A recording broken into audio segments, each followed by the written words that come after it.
You're listening to the Jiu Jitsu Lou podcast, and I'm Lou Temlett. I know you're having a good day because either you've been on the mats, considering getting on the mats, or maybe you've been in the MMA world for around 20 years.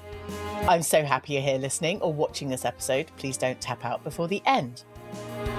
When you've trained and coached MMA, start training Jiu Jitsu. I'd like to welcome Rich Harding to my podcast. Hi, Rich. How you doing? Great. How are you? Fantastic, thank you. And let's just start, because today, Saturday, the 7th of February, is Coastal Combat Festival. And you're up against one of your very good friends and previous podcast guests, Mike Clark. How's it going to go? Yeah, it's going to go pretty well for me, I think. It's going to be a really good fight. I know Mike's a really strong guy, and I think we've got pretty similar styles. So it's going to be a lot of pressure, a lot of aggression. So yeah, it's going to be really good fun. I am looking forward to it. Tell us about the format for Coastal Combat Festival. So our fight's going to be a submission grappling fight, 8 minutes, but it's at Dorchester Prison. So they're going to have the cage on the floor, all the fans in the tiers around it. So it's going to be a really cool concept. They did a show on Weymouth Beach last year that we had a few fighters attend. And then when he put up this one, I thought it would just be a great opportunity to compete at Purple Belt and not have to pay a fortune to enter a competition and get a bit of money from ticket commission. And, you know, it's a bit of a no-brainer. Nice. It sounds like a fantastic event. Now, what might people expect at this festival? Because it feels very much more like something a bit different. Yeah, I think they've taken the whole venue, so they're going to do a whole day, almost like a festival. So I think it's starting around 12 o'clock or 12:30, and they've got a load of food, music, DJs. I saw that they're looking for a magician. And then the fighting starts at about 5:30, and that's going to be across boxing, MMA, jiu-jitsu. So it's going to be a really good night. Fantastic. Well, if you haven't got your tickets already, please go and get them. And if it's the day that you're listening to this, and there's still an opportunity, go and support Rich and Mike, of course. Mike, we love you. We want you to win too. But Mike's getting okay. Sorry, Mike. This is Rich's episode. Rich, thank you so much for giving us an intro, because I love the fact that there are so many amazing promotions out there. But your background starts, as I alluded to in the intro, in the MMA world and kind of other martial arts. Talk to us about where all of this started for you. I started Japanese Jiu Jitsu when I was 16 under John Andrews in Winchester. He's now Andy Roberts black belt. And then we started competing. He would take us to the very early Jiu Jitsu competitions that were starting. So we did the first London Open. My match was actually refereed by Hoist Gracie, which was really cool. And then we competed on Alex D'Souza's early competitions down in Bournemouth. And we would, as Japanese Jiu-Jitsu guys, we would always do all right and we'd get a few medals. But then the Brazilian Jiu-Jitsu guys would beat us as it got nearer the top. So I went from that and started wanting to do MMA. So we were doing, they had some kumite competitions at the time where you had limited strikes available, throws, you were still wearing a gi, submissions, and they did some grappling as well. And there was some good early fighters that then went on to compete in MMA from there. I got fed up of just doing the semi-contact, and there was one of the Cage Warrior shows up in Sheffield. So just being a naive 18-year-old, I just put myself in for a Pro K1 fight up there, weighed in at about 74 for a 77 kilo fight, and the other guy had weighed in the day before, bang on 77, so he was massive, which on reflection, I shouldn't have done. I You should were have been young. You told were not young, to, Rich. but in my head, I was like, well, I'll see what sort of level I'm at. What's the worst that can happen? And it went really well. I knocked the guy out with a head kick in 38 seconds, and Wow. that was it. So I then did a couple of semi-pro MMA fights before Yeah. moving into Thai boxing because there just wasn't good enough jiu-jitsu in our area, but there were great Thai boxers in the area. So I moved into that and fought professionally. Won 5 different titles across K1, Thai boxing, and unlicensed boxing, and then moved into coaching some of the MMA and the Thai boxing at Exile Gym in Southampton. Alongside that, I was putting on my own shows in Southampton, which then... Okay, I'm going to stop you there. That was a really a quick whirlwind, but let's backtrack and expand on some of those areas that you spoke about. Now, being refed by Hoist Gracie back in whatever year, because you're a masters athlete now, and you have a number of years under your belt. But one of the things that kind of sparked my interest was your frustration at not kind of what was the phrase about maybe not playing so much ground game? What was there wasn't enough jiu-jitsu in really our area here. I wasn't really able to drive around much back then because I was so young. And the closest was Alex D'Souza in Bournemouth. So it was a lot of travel to try and get in any, high-level jiu-jitsu training, but there was really good level Thai boxers and boxers in Southampton already. So I just sort of naturally went with that.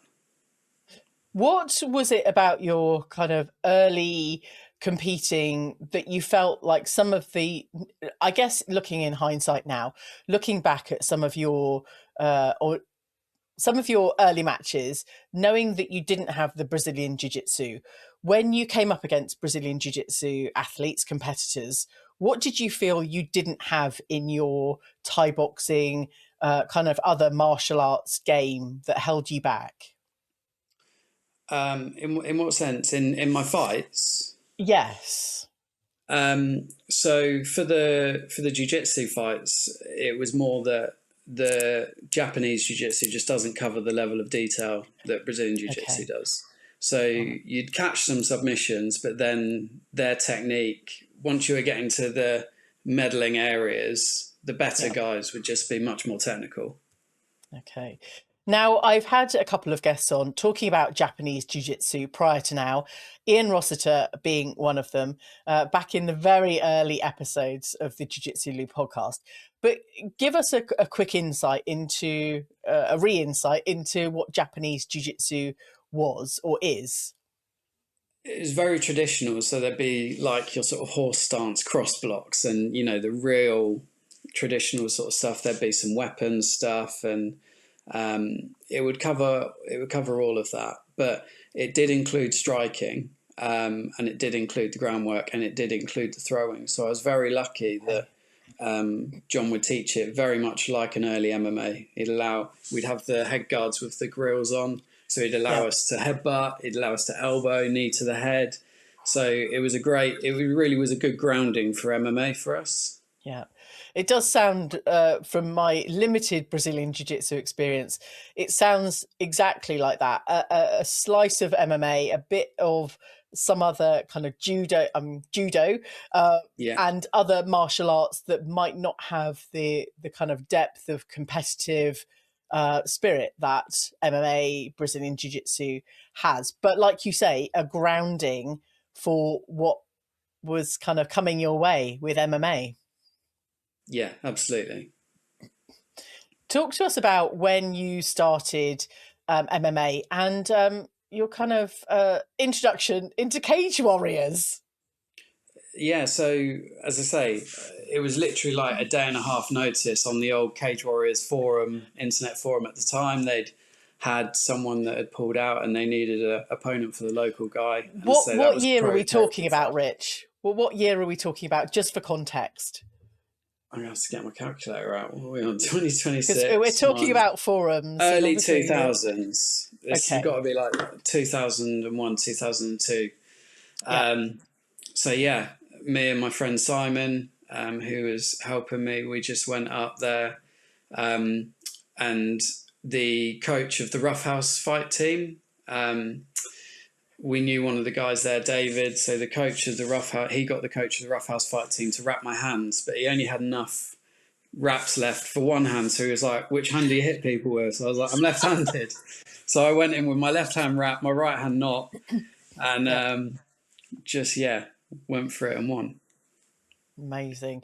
Okay, now it's very convenient that you've told the story about only having your left hand wrapped because you're a left-handed individual. Talk to us about learning striking as you've been left-handed or as you are left-handed, and what difference that has made to your ability, or the difference, I guess, seeing right and left-handed competitors in the sport.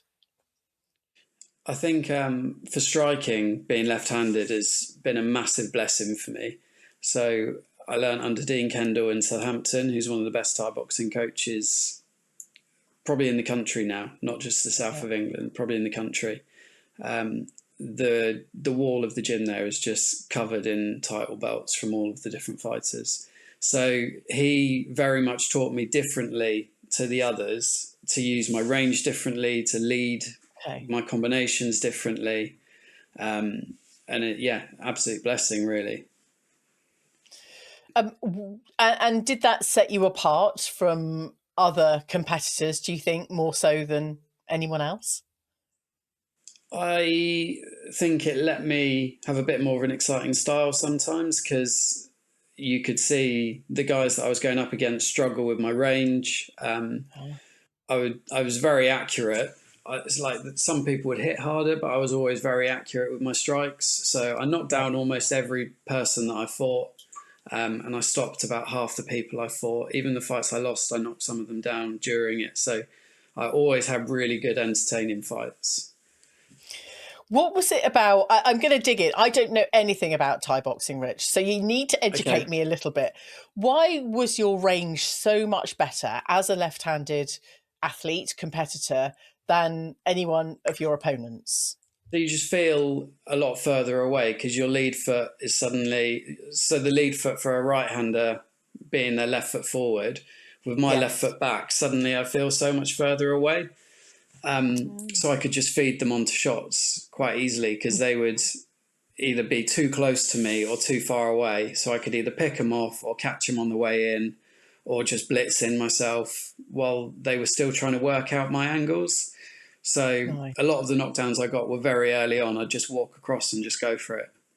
Yeah.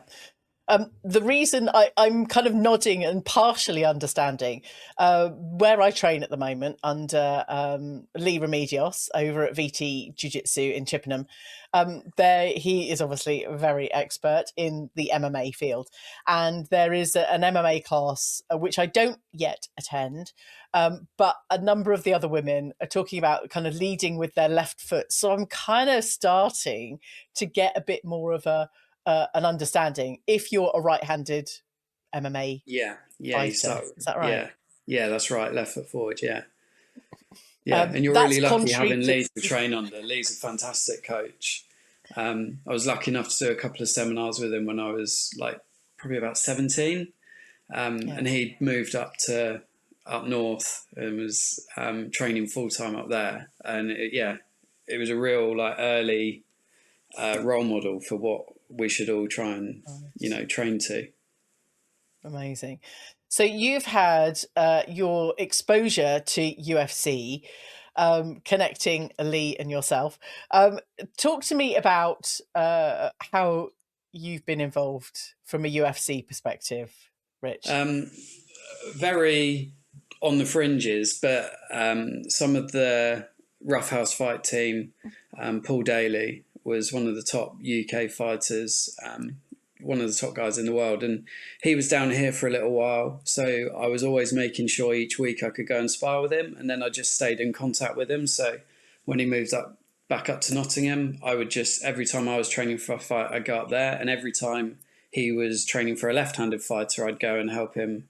I'd go and spar him for that. So I was part of his training camp against Nick Diaz, Dwayne Ludwig, a couple of the really high-level UK guys. So anytime he needed a left-handed opponent, or anytime he had a left-handed opponent, he would get me up to get beaten up and help him work for that. So it was really cool. So I got to train with a lot of the different guys that were UFC level at the time. Yeah. Like Dan Hardy and Jimmy Warhead. And Jimmy Warhead's been really helpful with my grappling in jiu-jitsu now. He's got his gym in Loughborough, and he's always, just a message away for questions and going up there to train with him. Good. Amazing. Thank you for sharing that. It sounds like you're a real asset, being a left-handed MMA fighter. Now, you coach MMA at Parity. Talk to us about your progression down at that gym. So I'd had a bit of a break from martial arts, and then Jimmy Johnston got in contact, and I'd known him for about over 10 years through, cornering, coaching, fighters competing against each other. So he invited me down to do some jiu-jitsu with him. I got my blue belt under him. And then he was having some sort of health issues at the time. So I said, if I need to cancel on you, go down to the Southampton gym and train with John and Joe. So that's how I sort of ended up starting to do bits at Parity, which was the Phoenix in Southampton. Their MMA coach left, and so Jimmy said, you got great striking, your jiu-jitsu fundamentals are great, like you've coached MMA before and cornered a lot of guys, can you coach the MMA session? So that's essentially how I fed into picking back up the coaching role again. Yeah. How did it feel to be invited to coach MMA, having kind of taken a little bit of time away from it? It was something I was almost avoiding, but I sort of knew it was coming, that they were going to ask me to do it. So I tried to find some other people to do it, but the people that I knew, they were already in coaching roles at other places. Yeah. So I was a bit like, it's got to be me, hasn't it? I'll do it. And yeah, since then we've got a good little group of fighters starting to come through, some young ones coming up, and we've got some great guys. Yeah. Good. So you took on the gauntlet of MMA coach at Parity with an open heart eventually. Yeah, that's it. Good. Okay, we will cover more of that in a moment. This episode is sponsored by Parity Martial Arts. Parity Martial Arts offer a diverse range of martial arts and fitness classes in an inclusive, family-friendly environment suitable for all ages and abilities. Dedicated coaches are committed to helping both adults and children thrive by building confidence, learning new skills, and adopting healthy habits. This top-class academy is located just minutes from Southampton city centre and open 7 days a week. When you want to find out more and start your free 7-day trial, head over to paritymartialarts.com and go and follow at Parity Martial Arts over on Instagram. This is the Jiu-Jitsu Lou podcast with me, Lou Temlett, coming to you from the UK. Keep checking out the clips that drop as soon as I've recorded an episode, usually way before the episode gets officially released over on YouTube, Instagram and TikTok. Today, I'm having a conversation with Rich Harding. So, Rich, you are now a purple belt at Parity. How did it feel to be awarded your purple belt? Because I'm still in my blue belt days. What did it mean for you? It was a lot. I'd been at blue belt for quite a while. When Jimmy gave me my blue belt, he was like, "You're a blue belt level, but you're missing loads of fundamentals." So I spent quite a bit of time at blue belt getting those fundamentals right. Yeah. And when asking him, "What do I need to work on?" he just felt, "Just turn up." I'd be like, "Okay, I am going to turn up, but what do I need to do? So then his son Nathan and John both started tweaking extra bits, which led to me getting my purple belt from Jimmy, which I was really proud of. I was one of Jimmy's last purple belts. So yeah, it was great to get that from him. Good. I just want to take you back to those blue belt frustrations, because it is known that some blue belts disappear and never return to the mats. Some disappear and then come back a little bit later. But the rest of us have a huge amount of frustration because there's a lot we don't know. And there's just a lot we don't know. How did you deal with some of the frustration in topping up the fundamentals that you didn't have as a blue belt? Do you know what? I actually think it's a bit easier at blue belt because there's still a lot to learn. And so each area, there's new stuff in each area. But then when you get to purple belt, you're a bit like, oh no, I still don't really know too much, but everyone thinks I know loads now. Like you look up at the purple belts, like they're really amazing, don't you? And then you get there and you're like, oh, I still don't know loads. So I think once what I feel like now is that the purple belts, they all have their own strengths. Like, I'm quite good at pressuring and guard passing and just then keeping that pressure on. But if you want me to invert, like I'm like a turtle stuck on its back. I've got you there, Rich. Some of the other purple belts are absolutely fantastic at it, and they're amazing at the leg locks. And then each has their own strengths, and then you're sort of building around that now. What advice do you have for blue belts, Rich? And I'm asking directly, what advice do you have for us to keep going? I think a lot of people get really drawn in with all the flashy stuff. This is really fashionable and really cool. But I think I really had it drilled into me, like through the Thai boxing and then leading back into the jiu-jitsu with Jimmy, is like, have your fundamentals. Like, if you can't pass the guard, you can't progress the fight. So, you need to have good guard passing, good takedowns so that you can control whether you're on the top or the bottom. And really, it is the fundamentals that win you the fights. Yeah, I will take that one, Rich. Every conversation I have is just topping up a little bit of my mental knowledge in the game. And of course, I've still got to get back to the mats and practice some of those things. But that's fine. It's all part of the journey. Has being a left-handed striker helped you at all in your jiu-jitsu game? Yeah, I think it definitely has, because I'm still in the same stance. So I'm very comfortable with my footwork in that. It helps me lead in. And I actually find myself using my jab in jiu-jitsu in both gi and no gi, because I can use it to find out where I am. So I'm not punching it, but I'm pouring it out, so I understand that range of where I am. So I know if they take a little half step forward, I can just grab them. If I take a little half step, so you can control that distance a lot easier and engage when you want to, or just stop them dead, like just palm them away from you. Yeah. With all of your MMA experience and being a purple belt, having gone through the blue belt fundamentals, do you think it's really advantageous for anyone as a white belt or a blue belt to start training MMA as well as Brazilian Jiu Jitsu?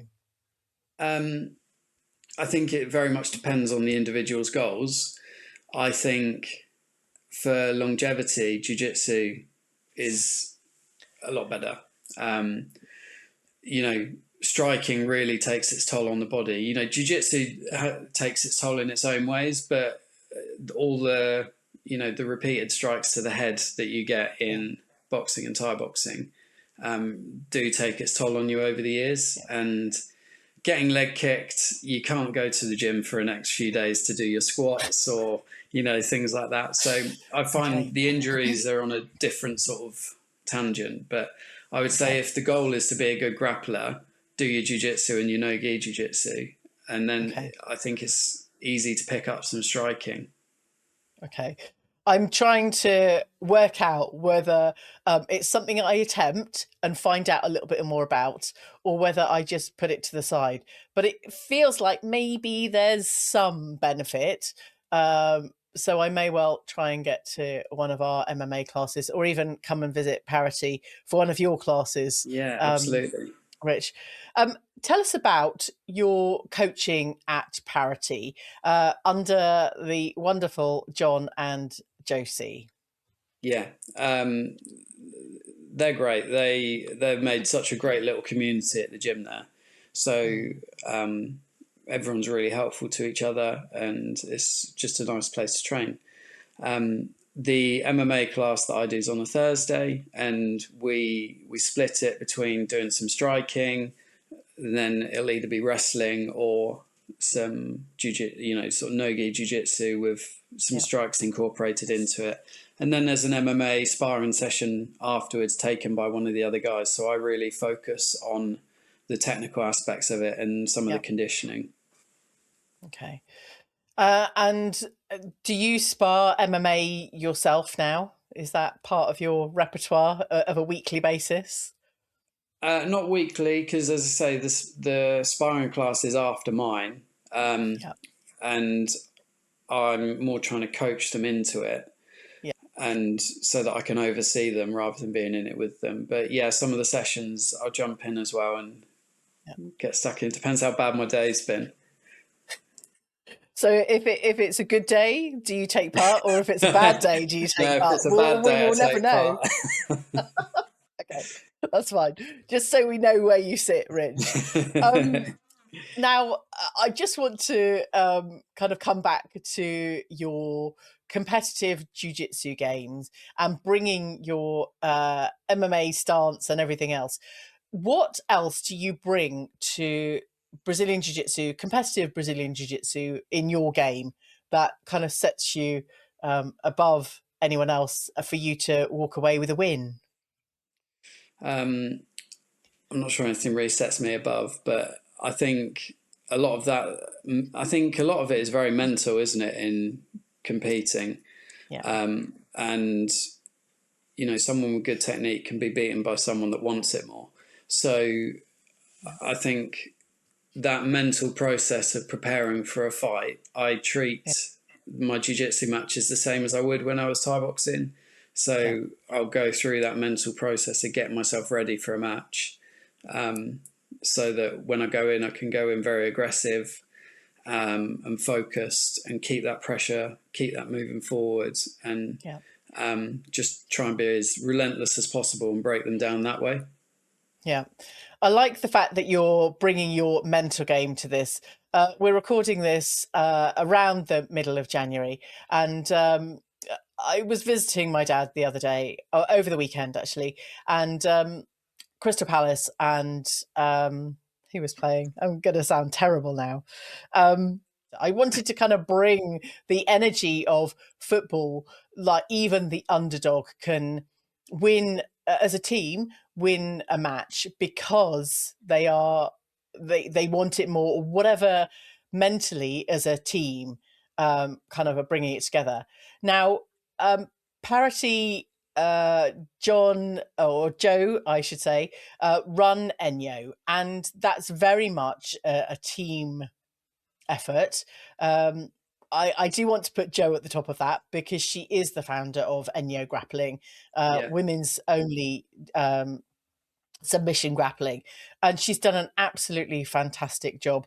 And she will also credit John and the rest of you at Parity. Now, before we started recording, you mentioned some of your involvement that really, you feel quite honoured to be involved with.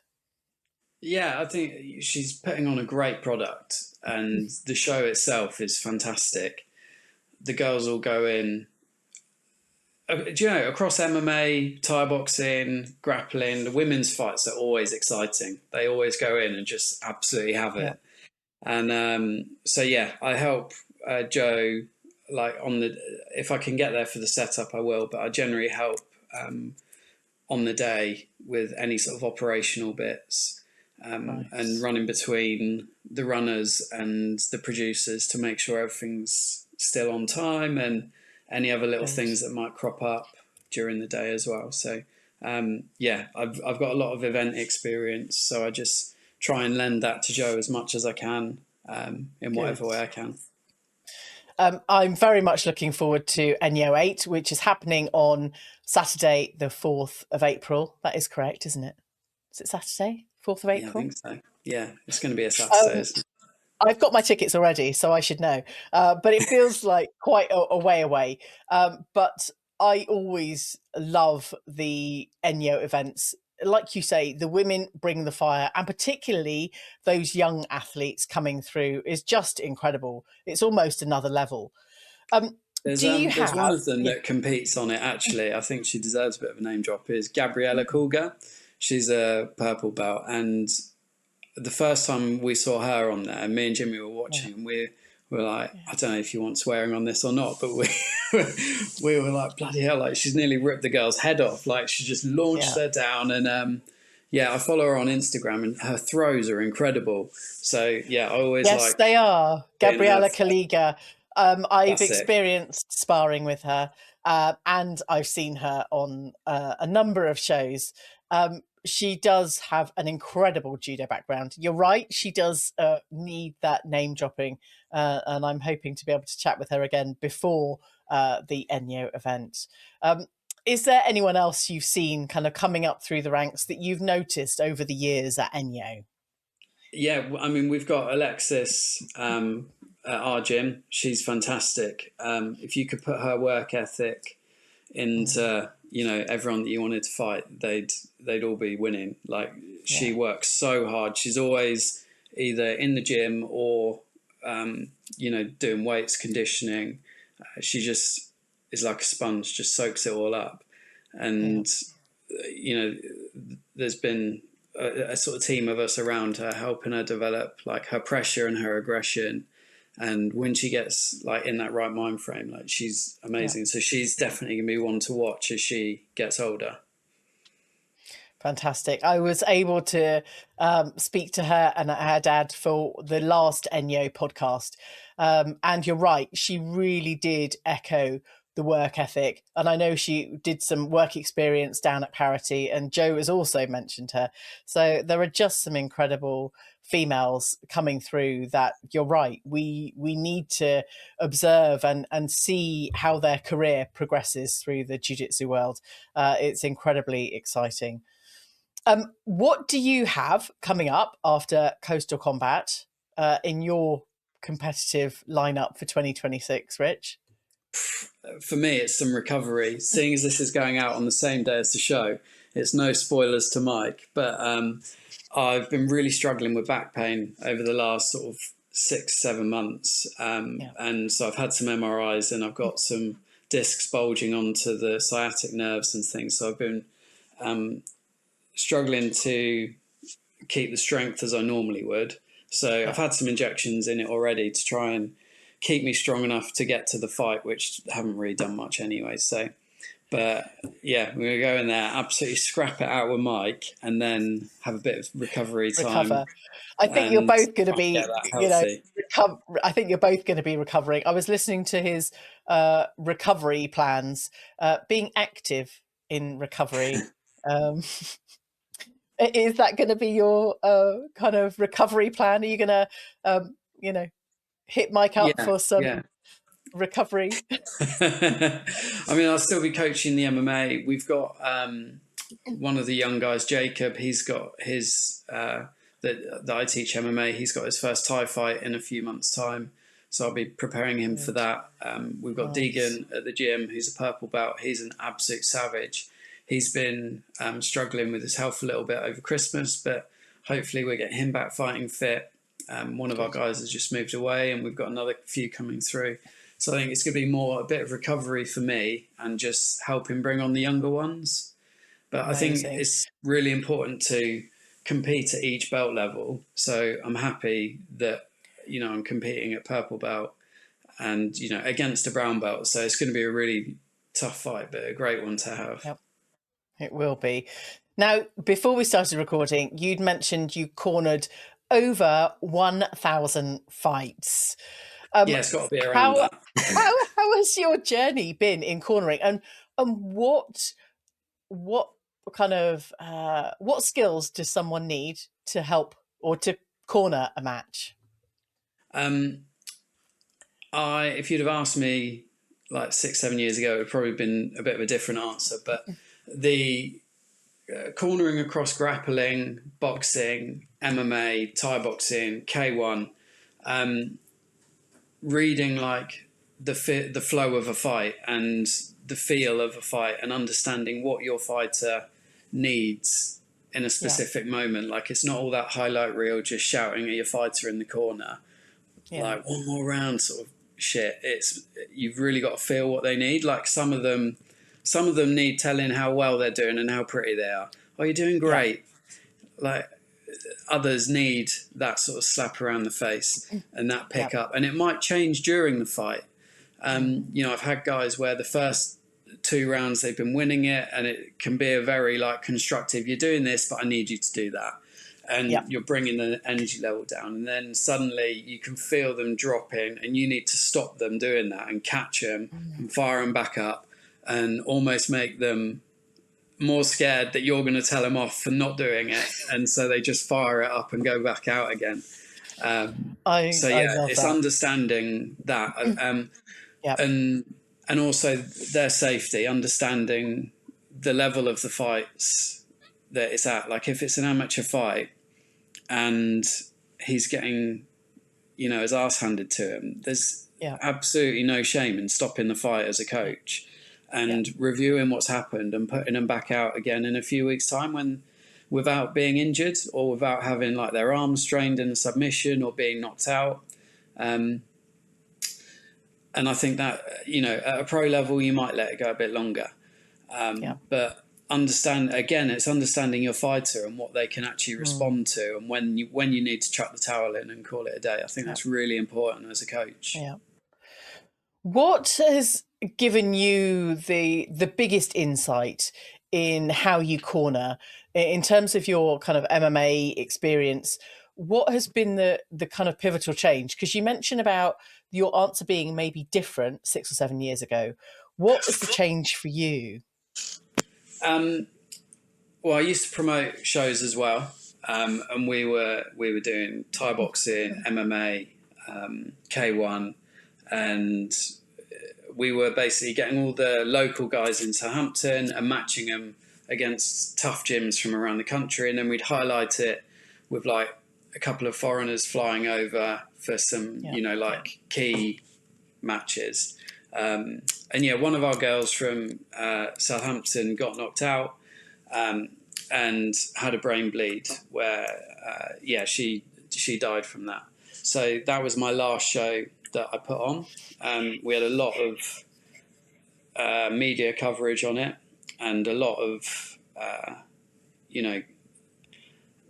there's a lot that goes on when something like that happens. Yeah. Behind the scenes, everything gets investigated properly.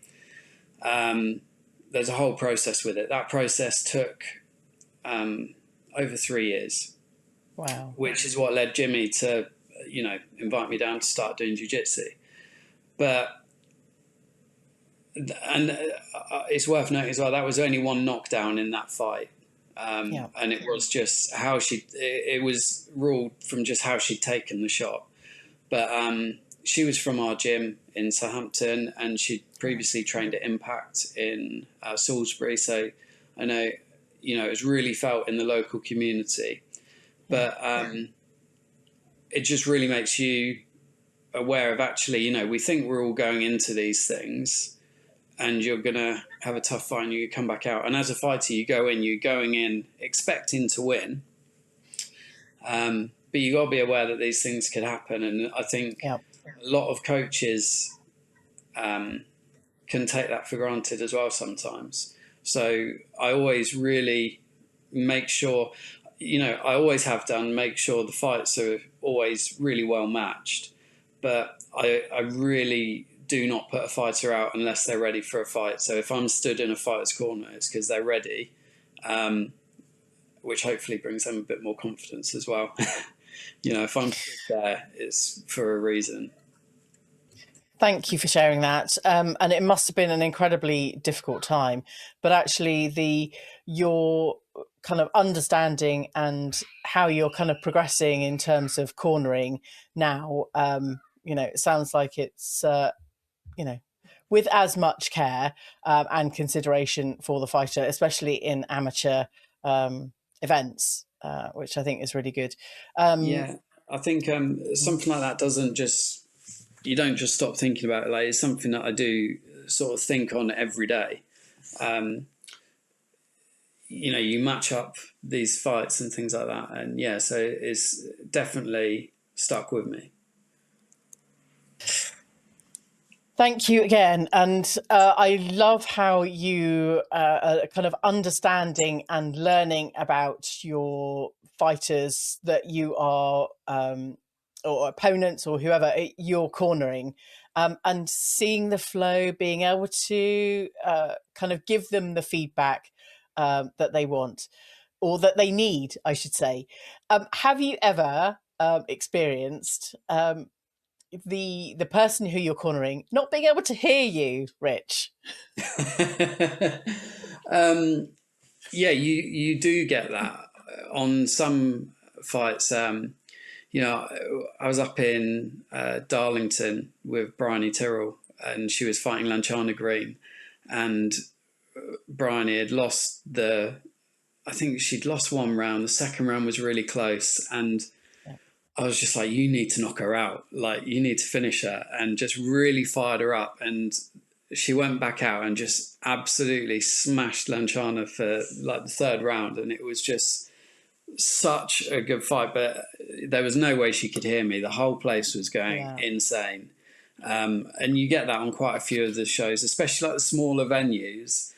Yeah. It's hard to get heard sometimes. Yeah. So you have to really have the things drilled in, even like hand gestures, so they know when you want to kick the leg or up to the body, or, drilling in these different things in the gym so that that they've got those responses already.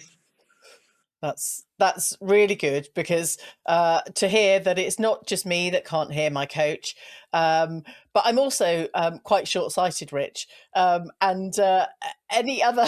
So I'm kind of, if I can't hear them and I can't see them, I feel a little bit on my own. But it's about the pre-preparation, and just working on that stuff, I guess. But do you're right though. It's when you're in there, it's a very lonely place. Even more so when it's in a ring or a cage. You're held in that middle bit. The ref's like, "Are you ready?" And you're like, "Yeah, I guess I have to be now." Off we go. So yeah, there's no one in there. You got to do it yourself. I think that's one of the really key things that everyone gets from. Even if they only compete once, is understanding that they can rely on themselves and get themselves out of situations, get through situations, and deal with all those different things. Yeah. Right, we're not leaving any of you on your own. We're going to be there supporting you. Rich, how can people follow your journey, especially on today, if you're listening on Saturday, the 7th of February, for the Coastal Combat Festival? Instagram is Richstagram. On TikTok, it's Parity Rich, and then on Parity Martial Arts page as well. They post all my stuff on there too.